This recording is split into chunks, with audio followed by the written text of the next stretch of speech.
ፈረዱ ሊረዱ ወደዱ አሰቡ ምክንያት ሰበሰቡ ዝም አልኩ እንዳሉኝ ሆንኩ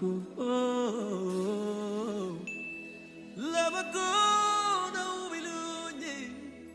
አሜን ብዬ ቆምኩኝ አጥፍተሃል ቢሉኝ ማረኝ ማረኝ አልኩኝ ጠላት ነው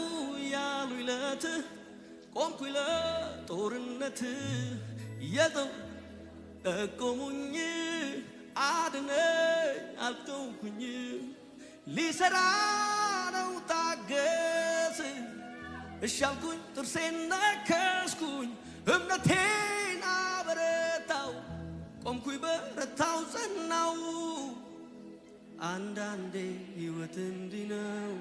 መልሱ እግዚአብሔር ጋር ነው ቢገባኝም ባይገባኝም በኔ ሕይወት እጆች ከፍ ይበሉና ሰረንደር አድርጉ አንዳንዴ ሕይወት እንዲህ ነው መልሱ እግዚአብሔር ጋር ነው ቢገባኝም ባይገባኝም በኔ ሕይወት ልዋላዊ